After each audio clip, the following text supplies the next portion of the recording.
আসসালামু আলাইকুম।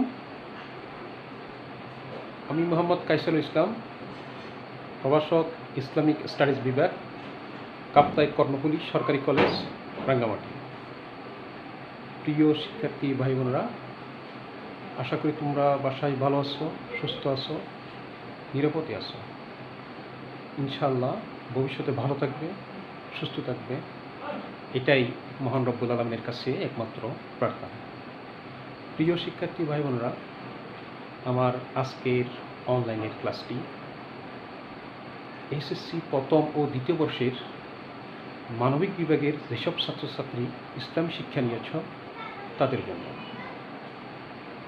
আমি আজকে ক্লাস নেব ইসলাম শিক্ষার প্রথম পত্রের ৪র্থ অধ্যায় থেকে। এই অধ্যায়টি খুবই একটি গুরুত্বপূর্ণ অধ্যায়। ফাইনাল পরীক্ষায় অনেক প্রশ্ন এই অধ্যায় থেকে হয়।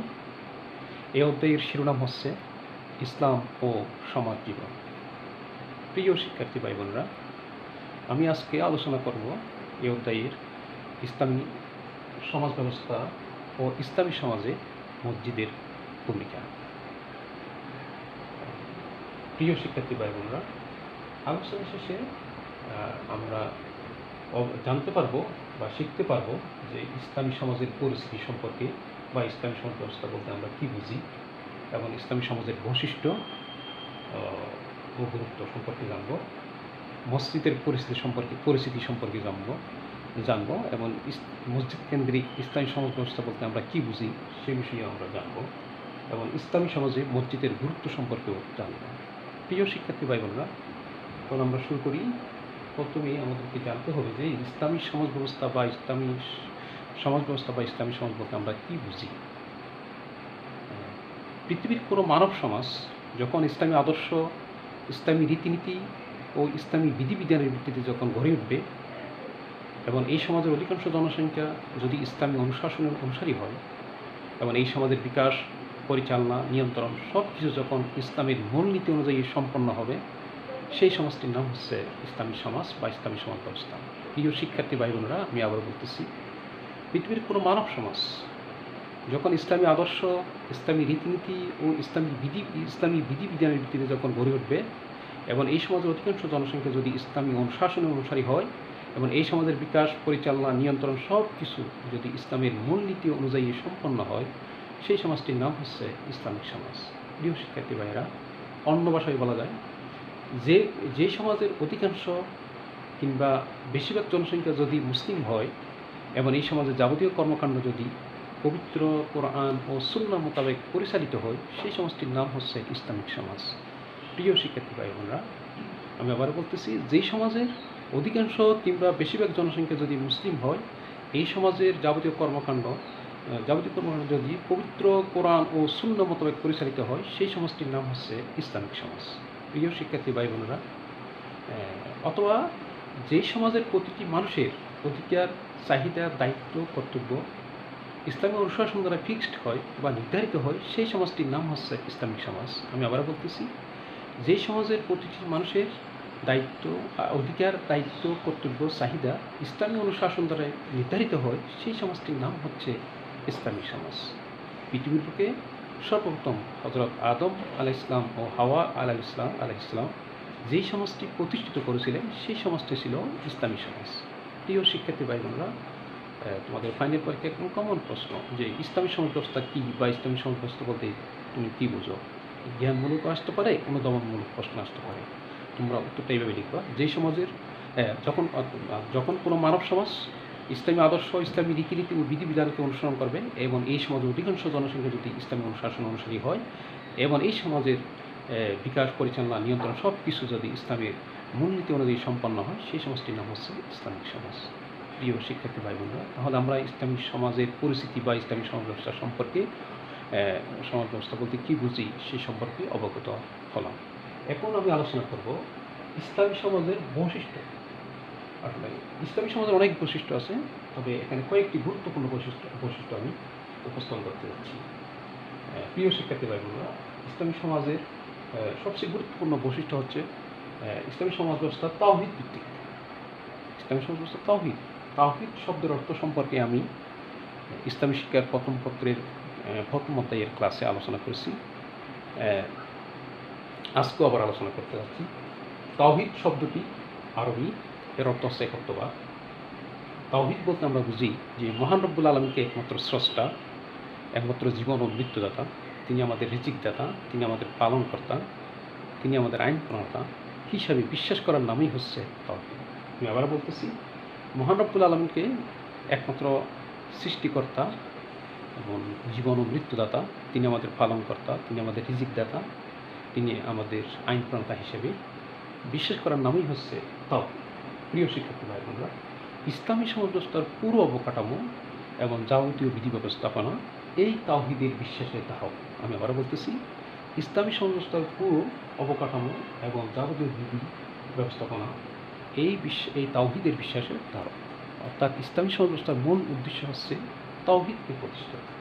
প্রিয় শিক্ষার্থী ভাই বোনরা, দ্বিতীয় বৈশিষ্ট্য হচ্ছে ইসলামী সমাজ ব্যবস্থার যে আকিরাত ভিত্তিক। আকিরাত শব্দটি আরবি, এর অর্থ হচ্ছে পরকাল। আমরা যে জীবনটা এখন করতেছি এটা হচ্ছে পার্থিব জীবনটা হচ্ছে খুবই ক্ষণস্থায়ী। আমাদের মৃত্যুর পর একটা জীবন শুরু হবে, সেটা হচ্ছে স্থায়ী। এটাকে আকিরাত বা পরকাল বলা হয়। এই আকিরাত ভিত্তিক আমাদের ইসলামী সমাজ ব্যবস্থার দ্বিতীয় বৈশিষ্ট্য হচ্ছে আকিরাত ভিত্তিক। অর্থাৎ ইসলামী সমাজের প্রতিটি কর্মকাণ্ডে পার্থিব জীবনের চেয়ে পরকালকে বেশি গুরুত্ব দিতে হবে। ইসলাম মানুষকে পার্থিব জীবনে বসবাস করেও মৃত্যুর পরবর্তী জীবনের জন্য কীভাবে প্রিপারেশন বা প্রস্তুতি নেবে তার দিক নির্দেশনা ইসলাম মানব জাতিকে দিয়েছে।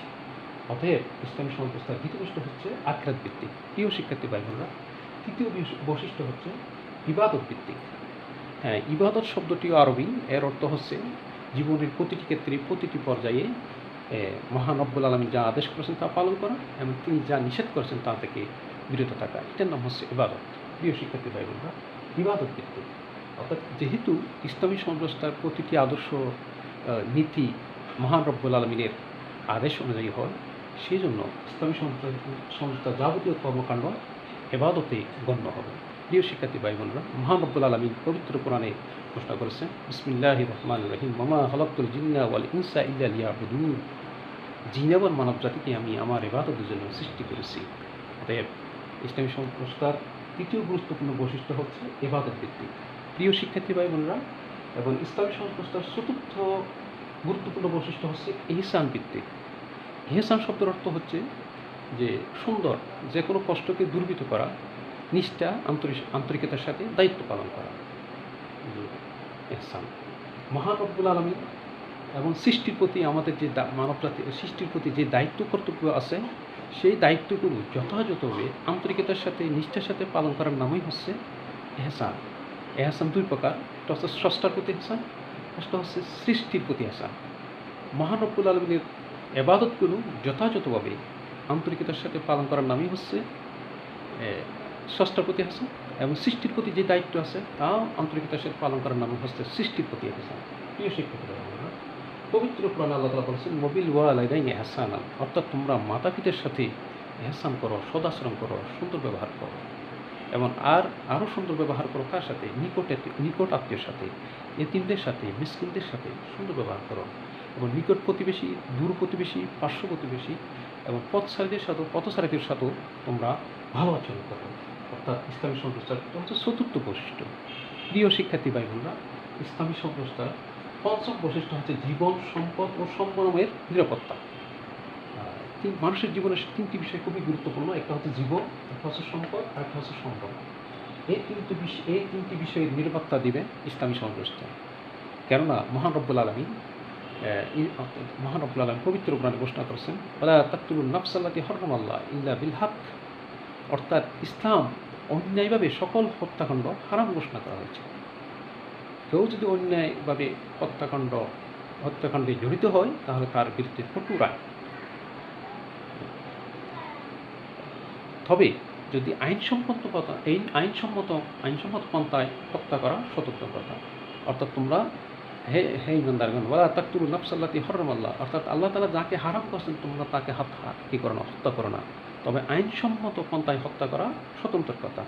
প্রিয় শিক্ষিত ভাইরা, তাহলে ভাই বোনেরা, তাহলে আমরা বুঝতে পারছি জীবন একটা হচ্ছে মানুষের জীবনের নিরাপত্তা ইসলামী সমাজ ব্যবস্থার সবচেয়ে গুরুত্বপূর্ণ বৈশিষ্ট্য।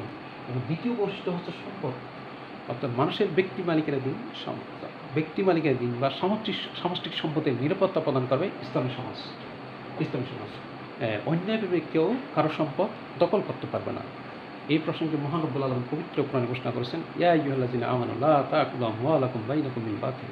হে ঈমানদারগণ, তোমরা একে অন্যের সম্পদ অন্যায়ভাবে আত্মসাৎ করো, তবে পরস্পর এর সম্মতিতে ব্যবসায়িক পদ্ধতিতে লেনদেন করতে পারো। প্রিয় শিক্ষার্থীরা, এবং ইসলামী সমাজ ব্যবস্থার তৃতীয় আরেকটি গুরুত্বপূর্ণ বৈশিষ্ট্য হচ্ছে সম্ভ্রম, মান সম্মান ও সম্ভ্রমের নিরাপত্তা। হ্যাঁ, অর্থাৎ ইসলামী সমাজ ব্যবস্থায় কোনো সমাজ ব্যবস্থায় কোনো সদস্য অন্য কোনো সদস্যের মান সম্মান হানি হতে পারে এমন কোনো কথা বা কাজ সম্পূর্ণভাবে হারাম। প্রিয় শিক্ষার্থী ভাইরা, আমি আবারও বলতেছি, অর্থাৎ ইসলামী সমাজ ব্যবস্থায় কোনো সদস্য অপর কোনো সদস্যের মান সম্মান হানি হতে পারে এমন কোনো কথা বা কাজ সম্পূর্ণরূপে হারাম। অতএব এই যে জীবন এবং সম্পদ এবং সম্ভ্রমের নিরাপত্তা দেবে কে? ইসলামী সমাজ। প্রিয় শিক্ষার্থী ভাই বোনেরা, এরপর সর্বশেষ যে বৈশিষ্ট্য সেটা হচ্ছে ধর্ম পালন ও মত প্রকাশের স্বাধীনতা। প্রত্যেকটি ব্যক্তি নিজ নিজ ধর্ম স্বাধীনভাবে পালন করতে পারবে, কোনো বাধ্যবাধকতা সেখানে আরোপ করা যাবে না। এই প্রসঙ্গে মহান রব্বুল আলামিন পবিত্র কোরআনে ঘোষণা করেছেন, লা ইকরাহা ফিদ-দীন, অর্থাৎ ধর্মের ব্যাপারে তোমরা বাড়াবাড়ি করিও না। প্রিয় শিক্ষার্থী ভাই বোনেরা, তাহলে আমরা ইসলামী সমাজ ব্যবস্থার গুরুত্বপূর্ণ বৈশিষ্ট্য, একটা হচ্ছে তাওহীদ ভিত্তিক, আকিদা ভিত্তিক, ইবাদত ভিত্তিক, ইহসান ভিত্তিক, জীবন ও সম্পদ ও সম্ভ্রমের নিরাপত্তা, ধর্ম পালন ও মত প্রকাশের স্বাধীনতা, এই গুরুত্বপূর্ণ বৈশিষ্ট্য সম্পর্কে অবগত হয়েছে। ফাইনাল পরীক্ষায় এইভাবে প্রশ্ন আসতে পারে যে ইসলামী সমাজ ব্যবস্থার কয়েকটি বৈশিষ্ট্য তুমি উল্লেখ করো, এরকম। প্রিয় শিক্ষার্থী ভাই বোনেরা, এখন আমরা আলোচনা করব ইসলামী সমাজ ব্যবস্থার গুরুত্ব ও প্রয়োজনীয়তা। অর্থাৎ ইসলামী সমাজ ব্যবস্থা তুমি কি সাপোর্ট করো? কেন সাপোর্ট করো? তোমার মতের পক্ষে যুক্তি দাও। প্রিয় শিক্ষার্থী ভাই বোনেরা, আমরা নাম্বার 1 কারণ হচ্ছে ইসলামী সমাজ ব্যবস্থাকে আমরা সমর্থন করার প্রধান কারণ হচ্ছে ইবাদত সম্পাদন। অর্থাৎ মহান রব্বুল আলামিন আমাদেরকে এই পৃথিবীতে প্রেরণ করেছেন তার ইবাদত করার জন্য। এই ইবাদতগুলো যথাযথভাবে সম্পাদন করার জন্য অবশ্যই ইসলামী সমাজ ব্যবস্থা লাগবে, অবশ্যই ইসলামী সমাজ ব্যবস্থা লাগবে। আর ইবাদত শব্দের অর্থ আমি বলছি যে মহান রব্বুল আলামিন যা আদেশ করেছেন তা পালন করা এবং তিনি যা নিষেধ করেছেন তা থেকে বিরত থাকা। কোনো সমাজ যখন ইসলামী ভাবধারার আলোকে যখন পরিচালিত না হবে, তখন সেই ব্যক্তিগতভাবে সেই সমাজের কোনো সদস্য যে ইসলামের যাবতীয় বিধিবিধান অনুসরণ করা অসম্ভব হয়ে পড়ে। তাই ইসলামী সমাজ ব্যবস্থা ইবাদত সম্পাদন করার জন্য ইসলামী সমাজ ব্যবস্থা খুবই প্রয়োজন।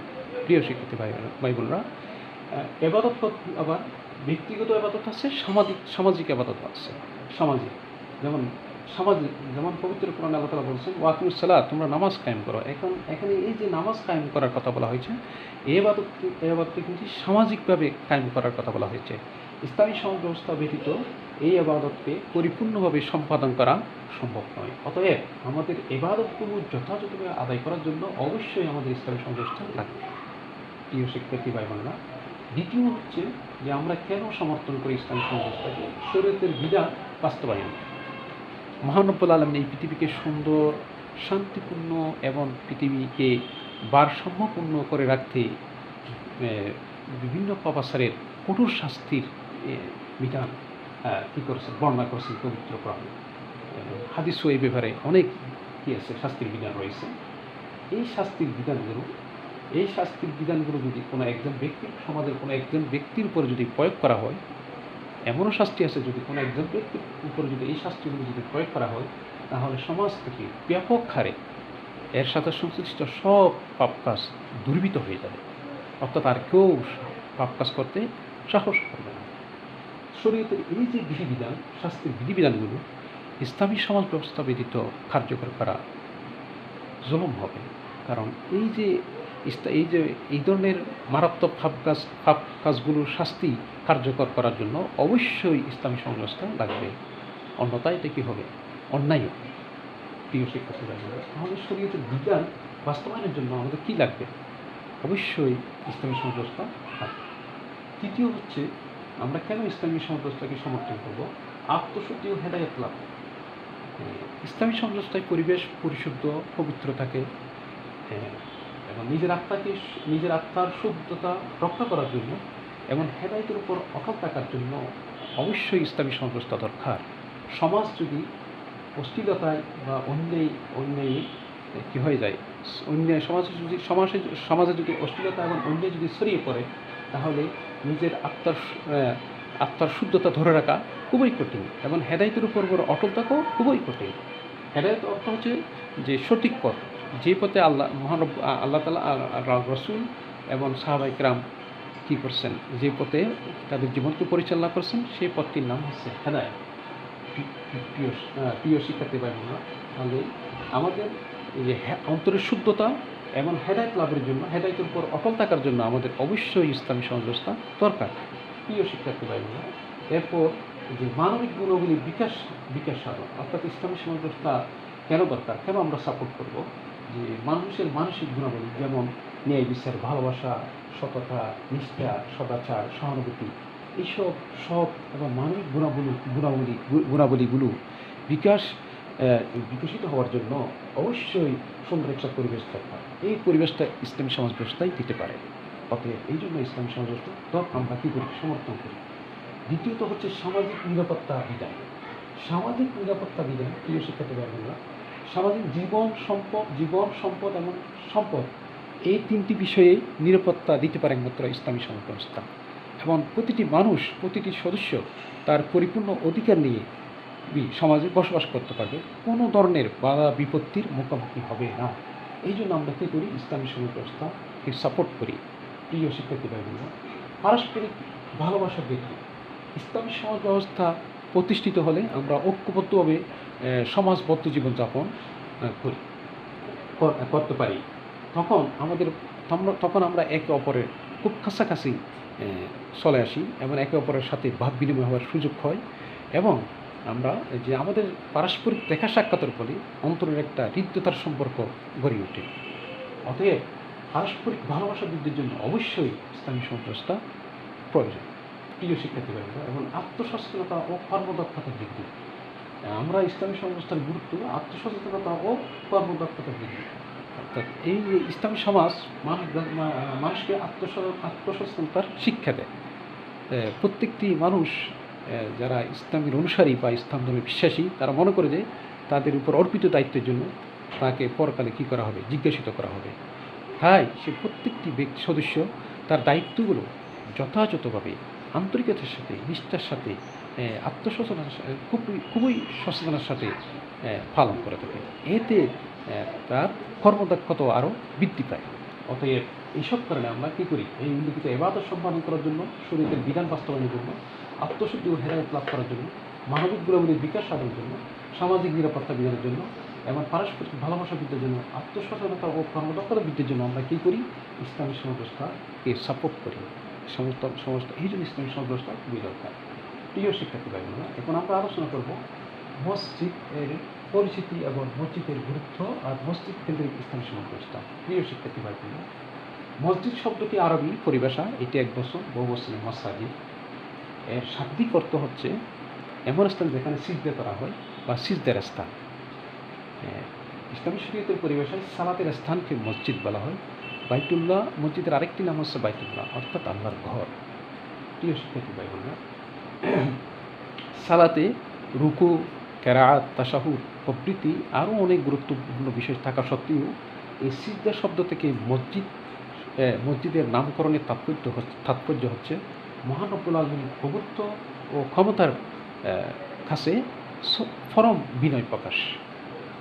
মহান রব্বুল আলামিনের প্রভুত্ব এবং ক্ষমতার কাছে পরম বিনয় প্রকাশ, আর মসজিদ হচ্ছে সেই বিনয়ে বিমূর্ত প্রতীক। প্রিয় শিক্ষার্থী ভাই বোনেরা, পৃথিবীর সর্বপ্রথম মসজিদের নাম হচ্ছে মক্কা নগরীর পবিত্র কাবা শরীফ, এবং দ্বিতীয় প্রাচীন মসজিদ মসজিদুল আকসা। প্রিয় শিক্ষার্থী ভাই বোনেরা, মসজিদ প্রথম দিন থেকেই মহান রব্বুল আলামিনের হক এবং বান্দার হকের কেন্দ্র হিসেবে বিবেচিত হয়ে আসছে। অতএব আমরা এখন ফাইনাল প্রক্রিয়া আসে মসজিদের পরিচিতি দাও বা মসজিদ কি, তাহলে আমরা উত্তরটা এটা দিলে চলবে।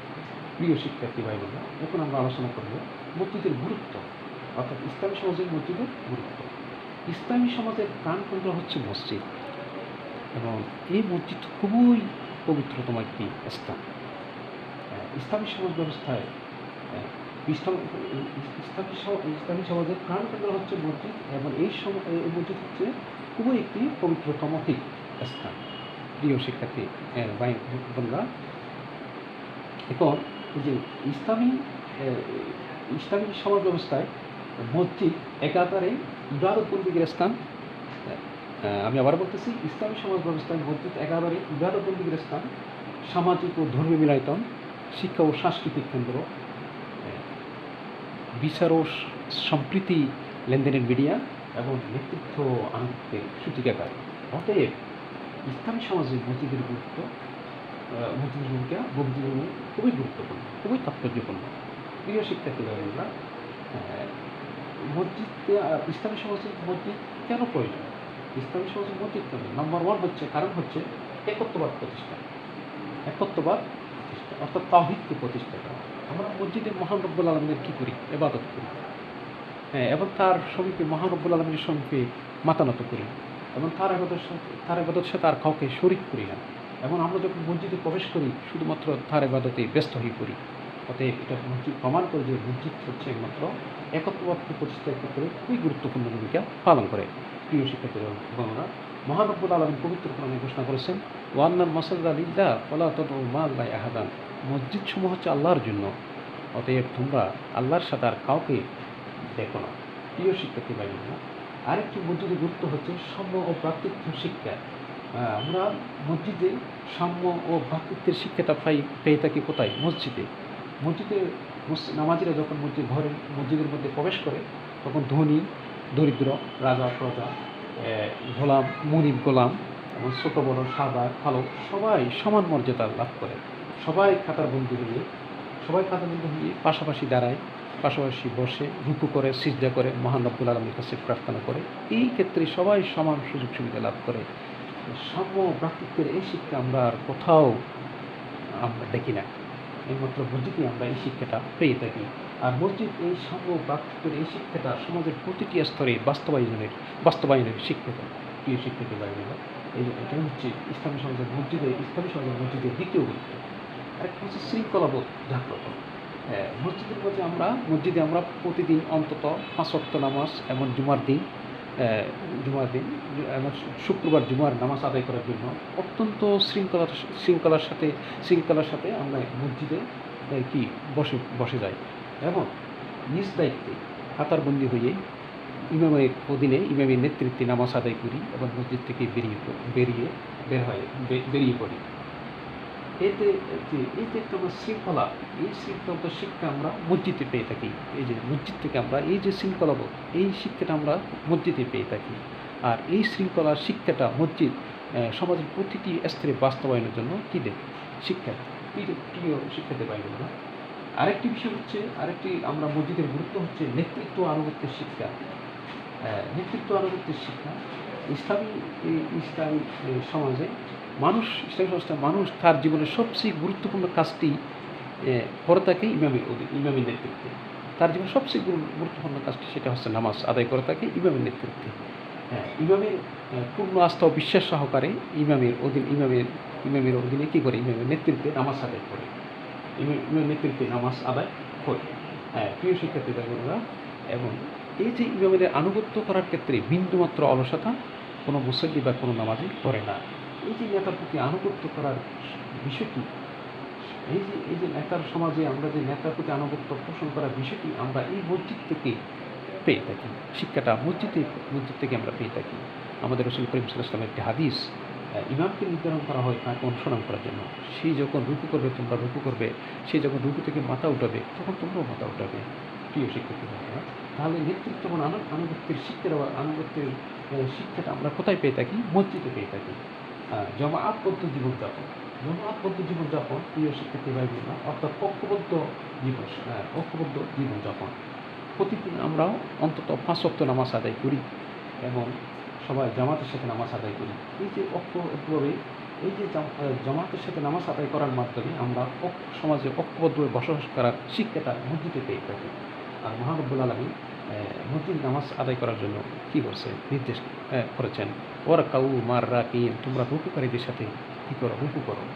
অতএব যে এই যে মসজিদের ভূমিকা ইসলাম সমাজে যে ঐক্যবদ্ধ জীবনযাপন করার ক্ষেত্রে খুবই গুরুত্বপূর্ণ। প্রিয় শিক্ষার্থী ভাইরা, সময় আনুবর্তিতা শিক্ষা, মসজিদ আমাদেরকে সময়ানুবর্তিতা শিক্ষা দেয়। অর্থাৎ সময়ের প্রতি কীভাবে গুরুত্ব দেবে সেই শিক্ষাটা আমরা মসজিদ থেকে পেয়ে থাকি। কারণ আমরা নির্দিষ্ট 5টি সময়ে আমরা আমাদের 5 ওয়াক্ত নামাজ আদায় করে থাকি। 5টি যেমন মহানব্বুল আলামিন বলেছেন পবিত্র কোরআনে, ইন্নাস সালাতা কানাত আলাল মুমিনা কিতাবান মাওকুতান।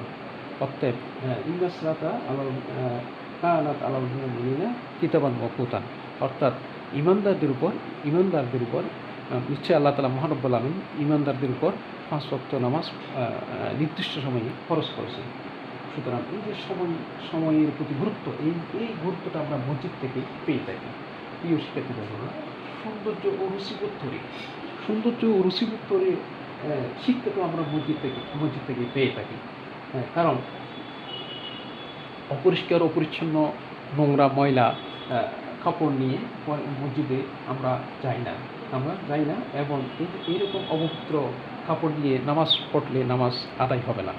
প্রিয় শিক্ষার্থী ভাইরা, তাই প্রতিটি মুসল্লি বা প্রতিটি নামাজি ব্যক্তি কী করে এই যে নিজের মধ্যে একটা সৌন্দর্য রুচিবোধ তৈরি অভ্যাস বা চর্চা গড়ে তোলে। এই শিক্ষাটা আমরা মসজিদ, অর্থাৎ সৌন্দর্য চর্চার একটা অভ্যাস আমরা মসজিদ থেকে পেয়ে থাকি। প্রিয় শিক্ষার্থী ভাইরা, শিক্ষা ও সংস্কৃতির সম্প্রসারণ আরেকটি হচ্ছে তার মসজিদের গুরুত্ব, শিক্ষা ও সংস্কৃতির সম্প্রসারণ। মসজিদে বা মসজিদ সম্পূর্ণ মক্তব প্রতিষ্ঠার মাধ্যমে ছোট ছোট শিশুদেরকে আমরা কী করি, অক্ষর জ্ঞান, শুদ্ধ উচ্চারণ এবং পবিত্র কোরআনের শিক্ষা, পবিত্র কোরআনের তালিম এবং ইসলামের বিভিন্ন কালচার সম্পর্কে, বিভিন্ন আদব কায়দা সম্পর্কে আমরা শিশুদেরকে দিয়ে থাকি। এই ক্ষেত্রে মসজিদ খুবই গুরুত্বপূর্ণ ভূমিকা পালন করে এবং বিশেষ করে সমাজকে নিরক্ষরতার অভিশাপ থেকে মুক্ত করার জন্য বয়স্ক শিক্ষাকেন্দ্র বা গণবিদ্যালয় প্রতিষ্ঠার মাধ্যমে আমরা মসজিদকে গণশিক্ষা কার্যালয়, গণবিদ্যালয় কার্যক্রম পরিচালনার মাধ্যমে আমরা মসজিদকে কী করতে পারি, ব্যবহার করতে পারি। প্রিয় শিক্ষার্থী ভাইরা, আমাদের নবী করিম সাল্লাল্লাহু আলাইহি ওয়াসাল্লাম মসজিদে বসে তিনি সাহাবাদেরকে শিক্ষা দিতেন এবং আবার সাহাবীরাও কোরআন হাদিস মসজিদে শিক্ষা দিতেন এবং দূর দূরান্ত থেকে যারা ইসলাম শিক্ষা গ্রহণ করার জন্য আসতেন, রাসূল করিম সাল্লাল্লাহু আলাইহি ওয়াসাল্লাম তাদেরকে মসজিদে শিক্ষা দিতেন। এই প্রসঙ্গে একটা হাদিস আছে যে যারা এই মসজিদে ভালো কিছু শিখতে বা শিখিতে আসবে তারা তারা আল্লাহর পথের মুজাহিদ। প্রিয় শিক্ষিত ভাইরা, তাহলে শিক্ষা ও সংস্কৃতির ক্ষেত্রে মসজিদের ভূমিকা খুবই তাৎপর্যপূর্ণ। প্রিয় শিক্ষিত ভাইরা, শ্রেষ্ঠতম স্থান মসজিদ হচ্ছে পৃথিবীর শ্রেষ্ঠতম এবং পবিত্রতম স্থান। মহান রব্বুল আলামিনের নাফরমানিমূলক কোনো কর্মকাণ্ড এখানে হয় না এবং প্রত্যেকটা ব্যক্তি মসজিদে প্রবেশের পর মহান রব্বুল আলামিনের ইবাদত এবং তার গুণগান করে এবং প্রিয় শিক্ষার্থী ভাইরা এবং তাদের মন এবং নামাজীদের মন পবিত্র এবং কী হয়ে যায়, নিষ্কলুষ হয় পবিত্র হয় এবং যতক্ষণ পর্যন্ত এই মসজিদে অবস্থান করবে ততক্ষণ পর্যন্ত তারা যাবতীয় অপরাধ থেকে নিজেকে কী রাখবে, বিরত রাখবে। এই যে অপরাধ থেকে বিরত থাকা একটা প্রবণতা আমরা মসজিদ থেকে শিক্ষা পেয়ে থাকি। প্রিয় শিক্ষার্থী ভাইরা, কষ্টদায়ক ও অপ্রিয় বস্তু পরিহার, অর্থাৎ মসজিদ আমাদেরকে কষ্টদায়ক ও অপ্রিয় বস্তু পরিহার করতে উদ্বুদ্ধ করে। মসজিদ আমাদের কষ্টদায়ক ও অপ্রিয় বস্তু পরিহার করতে উদ্বুদ্ধ করে। ইসলাম মানুষকে ময়লা এবং নোংরা কাপড় নিয়ে মসজিদে প্রবেশ করতে নিষেধ করেছে এবং এমনকি এমন খাবার খেয়ে মসজিদে যেতে নিষেধ করছে যার দুর্গন্ধে আরেকজন মুসল্লি কী পাবে, কষ্ট পাবে। আরেকজন মুসল্লি কী পাবে, কষ্ট। যেমন রাসূল ইসলামের একটি হাদিস যে রসুন বা পেঁয়াজ খাবে সে যেন আমাদের থেকে দূরে থাকে বা আমাদের মসজিদ থেকে দূর থাকে এবং তার উচিত সেই ঘরে বসে নামাজ আদায় করা। প্রিয় শিক্ষার্থী ভাইরা, তাহলে এটি হচ্ছে ইসলামী সমাজের মসজিদের গুরুত্ব। মসজিদ প্রিয় শিক্ষার্থী ভাইরা, অর্থাৎ এখন আমরা আলোচনা করব মসজিদ কেন্দ্রিক ইসলামী সমাজ ব্যবস্থা। এটা কি তোমাদের পাইনের পরীক্ষা আসতে পারে যে মসজিদ কেন্দ্রিক ইসলামী সমাজ ব্যবস্থা আমরা কী বুঝি। হ্যাঁ, ইসলামী সংস্থা ইসলামী সমাজ ব্যবস্থায় মসজিদ মসজিদ হচ্ছে ইসলামী সমাজ ব্যবস্থায় মসজিদ হচ্ছে একটি মসজিদ হচ্ছে সবচেয়ে একটি গুরুত্বপূর্ণ প্রাণকেন্দ্র ইসলামী সমাজ ব্যবস্থায়। সবচেয়ে গুরুত্বপূর্ণ প্রাণকেন্দ্র হচ্ছে মসজিদ। ইসলামী সমাজ ব্যবস্থার সকল কর্মকাণ্ডের কর্মকাণ্ডের তৎপরতা এবং সামষ্টিক ও মিলন উৎসব, বিচার বিচার ফায়সালা ও ও বিবাদ মীমাংসার ক্ষেত্রে যে কোনো ঝগড়া বা বিবাদ মীমাংসার ক্ষেত্রে মসজিদের ভূমিকা খুবই গুরুত্বপূর্ণ। এবং মসজিদ কেন্দ্রিক যে সমাজ ব্যবস্থা গড়ে উঠবে সেই সমাজ ব্যবস্থায় ইসলামী সমাজ ব্যবস্থার যাবতীয় বৈশিষ্ট্য অক্ষুণ্ণ থাকবে। আর ইসলামী এই এই মসজিদ কেন্দ্রিক সমাজ ব্যবস্থাটা যে তাওহীদ ভিত্তিক হবে, আকিদাত ভিত্তিক হবে, রিসালাত ভিত্তিক হবে, আখলাকে হামিদা ভিত্তিক হবে, ইহসান ভিত্তিক হবে এবং ইহসান ভিত্তিক হবে, ইবাদত ভিত্তিক হবে। প্রিয় শিক্ষার্থীবৃন্দ, এবার মসজিদ কেন্দ্রিক সমাজ ব্যবস্থায় মহান রব্বুল আলামিনের সার্বভৌমত্ব, মহান রব্বুল আলামিনের যে সর্বময় এবং নিরঙ্কুশ ক্ষমতার অধিকারী সে কথা দ্বিধাহীনভাবে স্বীকৃতি থাকবে। এবং মসজিদ কেন্দ্রিক সমাজ ব্যবস্থায় এই বিশ্বাসের উপরেই মসজিদ কেন্দ্রিক সমাজ ব্যবস্থা প্রতিষ্ঠিত। প্রিয় শিক্ষার্থী ভাই বোনেরা, এবং মসজিদ কেন্দ্রিক সমাজ ব্যবস্থায় ভ্রাতৃত্ববোধ জাগ্রত হয়, একটা পারস্পরিক ভ্রাতৃত্ববোধ জাগ্রত হয় এবং মসজিদ কেন্দ্রিক সমাজ ব্যবস্থায় জীবন, সম্পদ এবং সম্ভ্রমের নিরাপত্তা নিশ্চিত থাকে এবং মসজিদ কেন্দ্রিক সমাজ ব্যবস্থা যাবতীয় অপরাধ থেকে একটা মুক্ত হয়। প্রিয় শিক্ষা, তাহলে তোমরা তোমাদের পানির পরীক্ষায় আসতে পারবে মসজিদ কেন্দ্রিক সমাজ ব্যবস্থা বলতে তুমি কী বোঝো? হ্যাঁ, যে ইসলামী সমাজ ব্যবস্থার প্রাণকেন্দ্র হচ্ছে মসজিদ। ইসলামী সমাজ ব্যবস্থায় প্রাণকেন্দ্র হচ্ছে কি? মসজিদ। হ্যাঁ, এই মসজিদের কর্মতর্ক মিলন উৎসব এবং বিচার ফয়সালা এবং বিবাদ মীমাংসায় মসজিদের যথেষ্ট গুরুত্বপূর্ণ ভূমিকা রয়েছে। তোমাদেরকে এইভাবে লিখতে হবে। প্রিয় শিক্ষার্থী ভাই বোনেরা, ইসলামী যখন স্বর্ণযুগ যুগে মসজিদ ছিল সকল কর্মকাণ্ডের প্রাণ কেন্দ্র, সকল কর্মকাণ্ডের এবং মসজিদে যাবতীয় সামাজিক যাবতীয় পরিকল্পনা এবং বাস্তবায়নের নির্দেশিকা দেওয়া হতো। মসজিদ থেকে নির্দেশিকা দেওয়া হতো এবং ইসলামী সমাজের ব্যক্তির পারিবারিক, সামাজিক, রাষ্ট্রীয়, আন্তর্জাতিক প্রত্যেকটি ক্ষেত্রে মসজিদের ভূমিকা খুবই গুরুত্বপূর্ণ। মুসলিম জাতি যখন মসজিদ থেকে একটি দূর সরে আসছে তখন তাদের মধ্যে একটা দুর্দশা শুরু হয়েছে। প্রিয় শিক্ষার্থী ভাই বোনেরা, এখনও যদি মসজিদ কেন্দ্রিক যদি ইসলামী সমাজ ব্যবস্থা যদি আমরা প্রতিষ্ঠিত করতে পারি তাহলে মুসলিম সমাজ আবার শান্তি, নিরাপত্তা পুনরায় জাগরিত হবে, সৃষ্টি হবে, পুনরায় ফিরে আসবে। তাহলে আজকে একটু শেষ। প্রিয় শিক্ষার্থী ভাই বোনেরা, ক্লাস অংশগ্রহণ তোমাদেরকে অনেক ধন্যবাদ। আমার শেষ। আসসালামু আলাইকুম।